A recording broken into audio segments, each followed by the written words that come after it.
میری شادی کو صرف 3 سال ہوئے تھے اور میں اپنے شوہر سے بے حد محبت کرتی تھی، مگر ایک دن جب میں نے ان کے پرانے موبائل میں ایک ویڈیو دیکھی تو میرے ہاتھ کانپنے لگے، کیونکہ اس ویڈیو میں ایک چھوٹی سی بچی انہیں ابو کہہ کر پکار رہی تھی اور میرے شوہر اسے گلے لگا کر رو رہے تھے، حالانکہ ہماری کوئی اولاد نہیں تھی۔ میں نے اسی وقت فیصلہ کر لیا کہ میں اس راز کی تہ تک ضرور پہنچوں گی، مگر مجھے کیا معلوم تھا کہ اس بچی کا تعلق میرے شوہر سے نہیں بلکہ میرے اپنے خاندان کے ایک ایسے راز سے تھا جسے 20 سال سے چھپایا جا رہا تھا۔ میرا نام عائشہ ہے، اور اگر کوئی مجھ سے پوچھے کہ زندگی میں سب سے مشکل چیز کیا ہوتی ہے تو میں کہوں گی کسی اپنے پر شک کرنا، کیونکہ جب دل محبت سے بھرا ہو تو سچائی بھی دشمن لگنے لگتی ہے۔ میری شادی سلیم سے ہوئی تھی، وہ ایک نہایت نرم مزاج اور ذمہ دار انسان تھا۔ ہماری زندگی عام تھی مگر خوش تھی، ایک چھوٹا سا گھر، سادہ سی زندگی اور بے شمار خواب۔ صرف ایک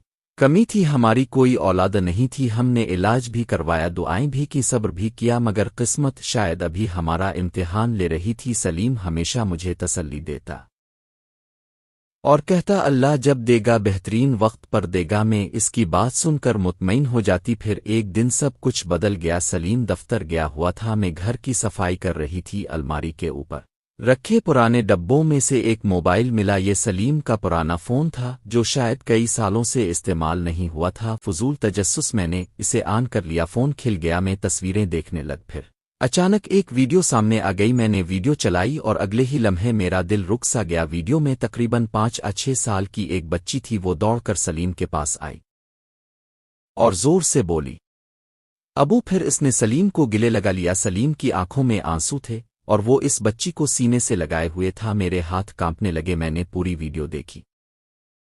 ویڈیو کے آخر میں سلیم نے بچی کے ماتھے کو چوما اور کہا میں جلد واپس آؤں گا میری گڑیا۔ ویڈیو ختم ہو گئی اور میرے ذہن میں طوفان آ گیا، یہ بچی کون تھی؟ وہ سلیم کو ابو کیوں کہہ رہی تھی؟ اور اگر اس کی کوئی بیٹی تھی تو اس نے مجھ سے یہ بات کیوں چھپائی؟ پوری شام میں اسی بے چینی میں رہی۔ سلیم گھر آیا تو حسب معمول مسکرا رہا تھا، مگر آج پہلی بار میں اس کے چہرے کے پیچھے کوئی راز تلاش کر رہی تھی۔ میں نے اس رات کچھ نہیں کہا، مگر سونے سے پہلے میں نے دوبارہ وہ ویڈیو دیکھی۔ اس بار میری نظر ایک ایسی چیز پر پڑی جسے میں پہلے نہیں دیکھ سکی تھی۔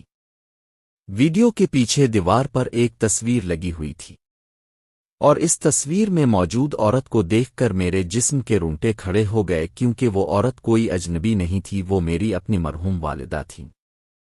اور اسی لمحے مجھے احساس ہو گیا کہ یہ راز میرے شوہر کے ماضی سے زیادہ میرے اپنے ماضی سے جڑا ہوا ہے، اور شاید میری پوری زندگی کی بنیاد ایک ایسے جھوٹ پر رکھی گئی تھی جس کا مجھے آج تک علم ہی نہیں تھا۔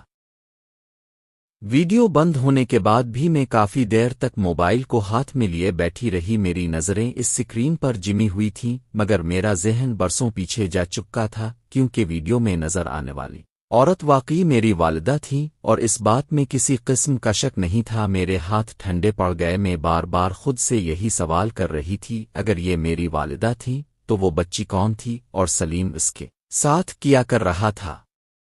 سب سے بڑا سوال یہ تھا کہ میری والدہ کا تعلق سلیم سے کیسے ہو سکتا تھا، جبکہ میری شادی سے پہلے وہ دونوں کبھی ایک دوسرے کو جانتے بھی نہیں تھے۔ اس رات میں نے سلیم سے کچھ نہیں پوچھا، میں صرف اسے دیکھتی رہی۔ وہ معمول کے مطابق کھانا کھا رہا تھا، میرے ساتھ باتیں کر رہا تھا، اور اسے اندازہ بھی نہیں تھا کہ میرے ذہن میں کتنے سوال چل رہے ہیں۔ اگلی صبح اس کے دفتر جانے کے بعد میں نے دوبارہ وہ پرانا موبائل کھولا۔ اس بار میں نے ویڈیوز اور تصویروں کو ترتیب سے دیکھنا شروع کیا۔ زیادہ تر تصاویر ایک ہی گھر کی تھیں، ایک سادہ سا گھر، چھوٹا سا صحن، اور وہی بچی کبھی ہنستی ہوئی، کبھی کھیلتی ہوئی، کبھی سلیم کے کندھوں پر بیٹھی ہوئی۔ ایسا لگ رہا تھا جیسے وہ دونوں ایک دوسرے کے بہت قریب ہوں۔ پھر اچانک مجھے ایک تصویر ملی جس نے میری بے چینی اور بڑھا دی۔ تصویر میں میری والدہ اس بچی کا ہاتھ پکڑے کھڑی تھیں، اور تصویر کے پیچھے تاریخ لکھی ہوئی تھی۔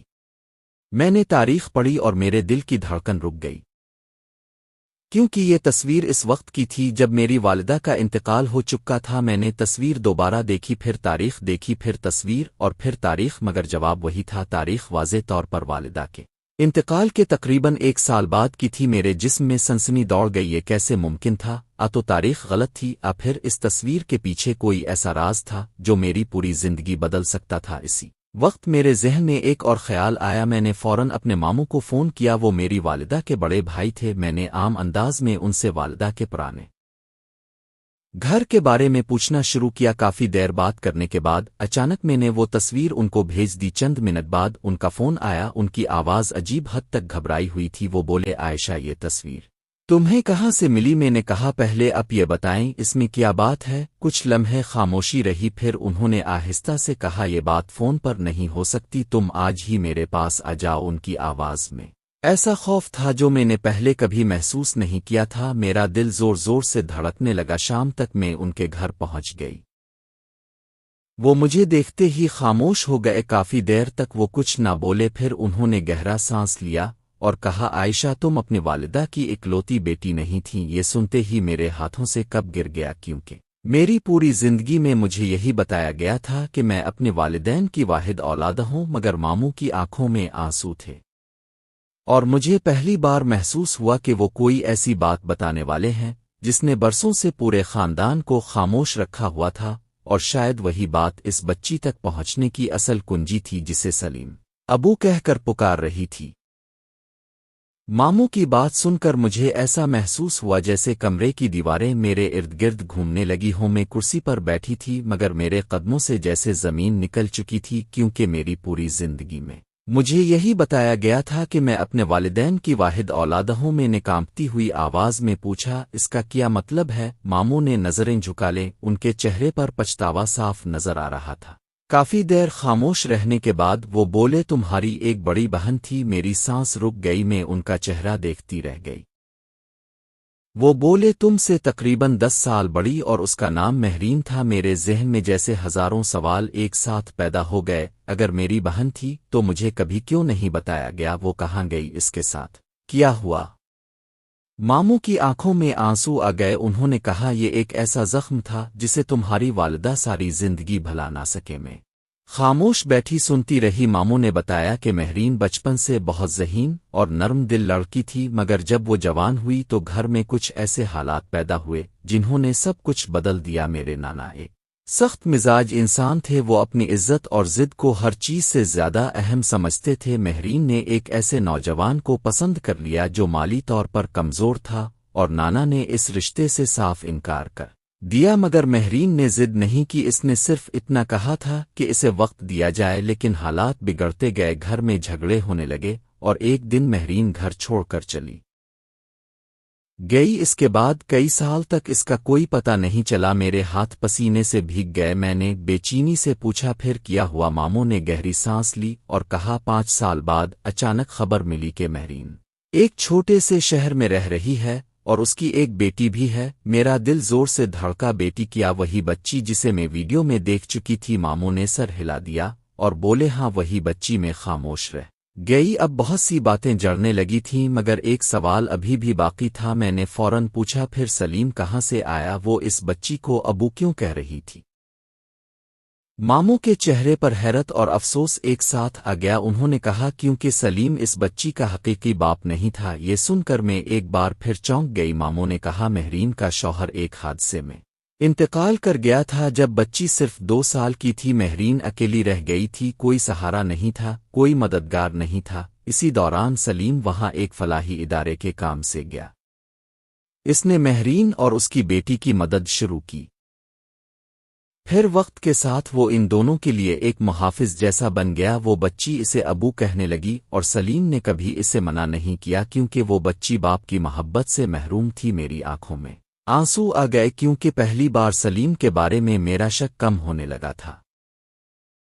مگر ابھی بھی ایک سوال باقی تھا، اگر سب کچھ یہی تھا تو سلیم نے مجھ سے یہ بات کیوں چھپائی؟ میں نے یہی سوال ماموں سے کیا۔ ماموں نے چند لمحے خاموش رہنے کے بعد جواب دیا، کیونکہ مہرین نے اس سے ایک وعدہ لیا تھا، ایسا وعدہ جو اس نے اپنی آخری سانس تک نبھایا۔ میرے جسم میں سنسنی دوڑ گئی۔ میں نے فوراً پوچھا، کون سا وعدہ؟ ماموں کی آنکھوں سے آنسو بہنے لگے۔ وہ بولے، مہرین اب اس دنیا میں نہیں رہی، اور مرنے سے پہلے اس نے سلیم سے کہا تھا کہ جب تک وقت نہ آ جائے عائشہ کو اس کے بارے میں کچھ نہ بتایا جائے۔ یہ سن کر میرا دل بھر آیا۔ میری ایک بہن تھی جو پوری زندگی میرے وجود سے دور رہی اور اب وہ دنیا میں بھی نہیں تھی، مگر مجھے ابھی اندازہ نہیں تھا کہ مہرین نے مرنے سے پہلے ایسا کیا راز چھوڑا تھا جس کی وجہ سے سلیم آج تک خاموش تھا، اور وہ راز میری اپنی زندگی سے جڑا ہوا تھا، نہ کہ صرف مہرین کی زندگی سے۔ ماموں کی باتیں سننے کے بعد میری حالت ایسی تھی جیسے کسی نے میری پوری زندگی کی کتاب اچانک بدل دی ہو۔ میں گھر واپس آ تو گئی، مگر پوری رات ایک لمحے کے لیے بھی سو نہ سکی۔ میرے ذہن میں بار بار ایک ہی سوال گھوم رہا تھا، آخر ایسا کون سا راز تھا جس کی وجہ سے مہرین باجی نے سلیم سے وعدہ لیا تھا کہ مجھے کچھ نہ بتایا جائے۔ اگلی صبح میں نے فیصلہ کر لیا کہ اب میں سلیم سے سیدھی بات کروں گی۔ شام کو جب وہ گھر آیا تو میں نے پہلی بار اس کے سامنے وہ پرانا موبائل رکھ دیا۔ سلیم چند لمحے خاموش رہا، پھر اس نے موبائل کو دیکھا اور گہری سانس لے کر کرسی پر بیٹھ گیا۔ اس کے چہرے پر حیرت نہیں تھی، جیسے وہ جانتا ہو کہ یہ دن ایک نہ ایک دن ضرور آئے گا۔ میں نے آہستہ سے کہا، مجھے سب کچھ معلوم ہو چکا ہے، مہرین باجی کے بارے میں بھی اور اس بچی کے بارے میں بھی۔ سلیم نے سر جھکا لیا۔ کافی دیر خاموش رہنے کے بعد اس نے کہا، مجھے افسوس ہے کہ تمہیں یہ سب اس طرح معلوم ہوا۔ میں تمہیں کبھی دھوکہ نہیں دینا چاہتا تھا، میں صرف ایک وعدہ نبھا رہا تھا۔ میں نے نم آنکھوں سے پوچھا، آخر وہ وعدہ کیا تھا؟ سلیم کی آنکھوں میں بھی نمی آ گئی۔ اس نے آہستہ سے کہا، تمہاری بہن نے مرنے سے پہلے مجھے ایک ڈائری دی تھی اور کہا تھا کہ ایک دن یہ عائشہ کو دے دینا، مگر صرف اس وقت جب تمہیں لگے کہ وہ سچ سننے کے لیے تیار ہے۔ یہ سن کر میری سانس رک گئی۔ سلیم اٹھا، الماری سے ایک پرانا ڈبہ نکالا اور اس میں سے ایک نیلی رنگ کی ڈائری میرے سامنے رکھ دی۔ میرے ہاتھ کانپ رہے تھے۔ میں نے ڈائری کھولی، پہلے چند صفحات پر مہرین باجی کی روزمرہ زندگی لکھی ہوئی تھی، پھر آہستہ آہستہ ان کے دل کا درد سامنے آنے لگا۔ انہوں نے لکھا تھا کہ گھر چھوڑنے کے بعد انہیں کتنی مشکلات کا سامنا کرنا پڑا، کس طرح انہوں نے اپنی بیٹی کو اکیلے پالنے کی کوشش کی اور کس طرح بیماری نے آہستہ آہستہ انہیں کمزور کر دیا۔ میں روتی ہوئی صفحات پلٹتی رہی، پھر اچانک ایک صفحے پر میری نظر رک گئی۔ اس صفحے پر میرا نام لکھا تھا، عائشہ۔ میرے ہاتھ مزید کانپنے لگے۔ میں نے پڑھنا شروع کیا، عائشہ، اگر تم یہ سطریں پڑھ رہی ہو تو شاید میں اس دنیا میں نہیں ہوں گی، لیکن ایک سچ ایسا ہے جو تمہیں جاننا ضروری ہے۔ میری آنکھوں سے آنسو ٹپکنے لگے۔ میں نے آگے پڑھا، تم ہمیشہ سمجھتی رہو گی کہ میں تمہاری بڑی بہن تھی، لیکن حقیقت اس سے مختلف ہے۔ یہ جملہ پڑھتے ہی میرا دل زور سے دھڑکا۔ میں نے بے چینی سے اگلی سطر پڑھی اور پھر میری دنیا ایک بار پھر بدل گئی، کیونکہ مہرین نے لکھا تھا، عائشہ تم میری بہن نہیں بلکہ میری بیٹی ہو۔ میرے ہاتھ سے ڈائری گر گئی۔ مجھے لگا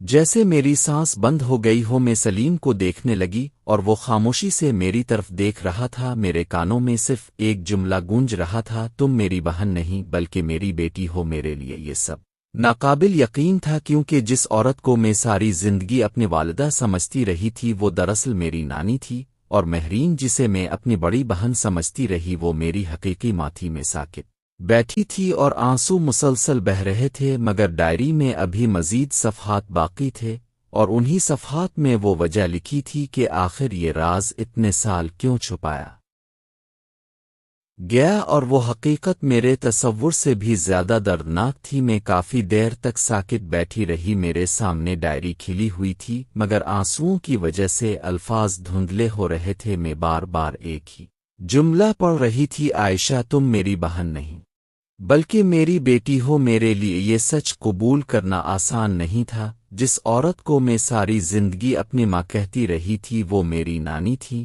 اور جسے میں اپنی بڑی بہن سمجھتی رہی وہ میری حقیقی ماں تھی۔ میرے دل میں عجیب سا درد اٹھ رہا تھا، مگر ساتھ ہی ایک سوال بھی تھا، آخر یہ راز اتنے سال کیوں چھپایا گیا؟ میں نے کانپتے ہاتھوں سے ڈائری دوبارہ اٹھائی اور اگلے صفحات پڑھنے لگی۔ مہرین نے لکھا تھا، عائشہ جب تم پیدا ہوئیں تو میری عمر بہت کم تھی۔ میں ایک ایسے انسان پر بھروسہ کر بیٹھی تھی جس نے زندگی بھر ساتھ دینے کا وعدہ کیا تھا، مگر جب اسے معلوم ہوا کہ میں ماں بننے والی ہوں تو وہ مجھے چھوڑ کر چلا گیا۔ میں اکیلی رہ گئی تھی۔ اس دور میں ہمارے خاندان کے لیے یہ بات بہت بڑا صدمہ تھی۔ میرے والد یعنی تمہارے نانا اس حقیقت کو برداشت نہیں کر سکے۔ وہ چاہتے تھے کہ تمہیں کسی یتیم خانے میں دے دیا جائے۔ یہ پڑھ کر میرے جسم میں سنسنی دوڑ گئی۔